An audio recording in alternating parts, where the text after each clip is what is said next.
ჩემი ევროპული სკოლა წარმოგიდგენთ. რეზო გაბრიაძის ტექსტის ადაპტაციას უცხო ჩიტი, ანუ შერეკილები. მამის ვალები. ერთაოზი მამამისის სიკვდილის შემდეგ სოფელში დარჩა მარტო. მამა უბრალო კაცი იყო, მაგრამ ვალებით დატოვა ეს ქვეყანა. ერთაოზმა გადაწყვიტა, რომ ვალები უნდა დაეფარა. არა იმიტომ, რომ ვალდებული იყო, არამედ იმიტომ, რომ სწამდა. ასე იყო სწორი. მე არ მინდა, რომ მის სახელი დაუწყებას მიეცეს. აიეთ დამითხარით. კიდევ ვინ დარჩა? ერთაოზ, შენ მამას ბევრი არ ქონდა, მაგრამ შენს გულში ბევრია. ვალები დაიფარა, სახელი განიწმინდა. ერთაოზი ქალაქისკენ გაემართა, არა ფულისთვის, არა დიდებისთვის, არამედ ცისთვის. ერთაოზი ერთიანად დაიკარგა ქალაქურ ქაოსსა და უცხო ადამიანების გარემოში. ენდო ყველას, ვინც გზად შემოხვდა და ქალს, ვინც პირველად შეიყვარა.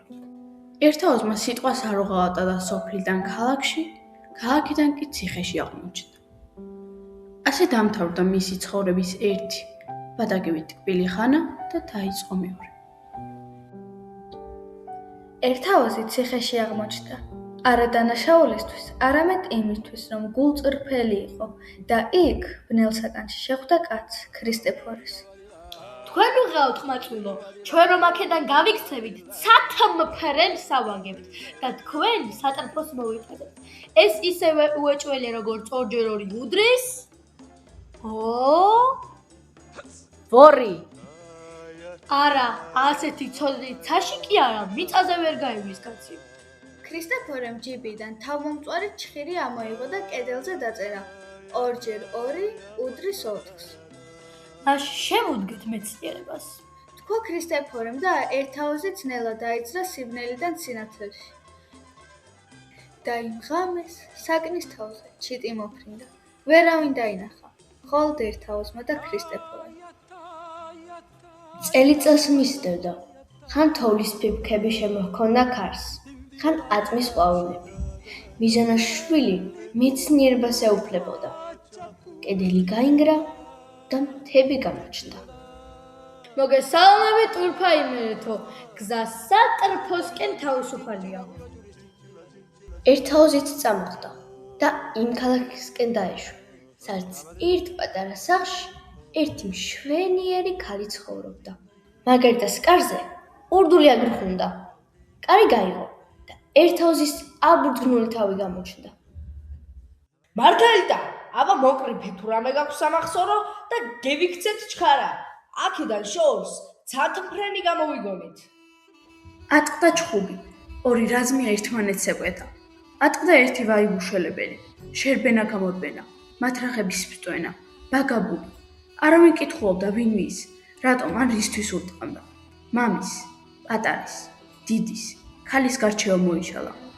როცა ჩხუბი დაცხრა, ერთაოზი და ქრისტეფორე აღმოჩნდნენ ნეონერვო კლინიკაში, ნოშრევან კუჭოხეთესთან. ჩვენ მხოლოდ ერთი სათხოვარი გვაქვს. დაგდოთ ნება, ვაწარმოოთ თქვენ ზედაკუნებანი. ეს იმისთვის არის საჭირო, რომ მომავალ თაობებს არ დაეკარგოს თქვენი ფრენის ამბავი. ჩვენ გვესაჭიროება ხალის ტყავი, საკოჭე მასალა, 3 საჟენი ბზის ფიცარი, თუნუქი და დიდთავა ლურსმნები. ასე დაამრიგად მოხდა შეთანხმება. აფრენის დილაც გათენდა. დილა, რომელსაც ასე მოუთბერლად ელოდნენ ერთაოზი და ქრისტეფორე.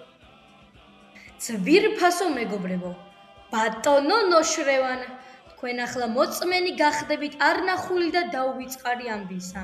ჩვენ გშორდებით თქვენ და ვეზიარებით ცას. გაფრინდნენ ერთაოზ ბრეგვაძე და ქრისტეფორემ გალობლიშვილი. იმიტომ რომ სიყვარული თუნდაც პირველი და უბედური, მაინც ვერტიკალურია და თანაც ბრუნვადი. პირდაპირ ზეცისკენ მიისწრაფვის, როგორც თავისუფლება. როდესაც ყველაფერი მოიფრინეს, ზევით იწყეს ასვლა და უცნაური რამ შეამჩნიეს. მაღლები და დაბლები, სულელები და ჭკვიანები, დიდრები და ღარიბები, ყველანი ერთნაირები გახდნენ. ვინ გაარჩევდა აქედან რამეს? ამასობაში 4 თუ 5 წელმა განმო. სადა ვართ ერთაოზ? გავედით გაღმა. სად გაღმა? მარილზე. მარილზე? ჩავბარდით პატრონს. რომელს? თავარს. აა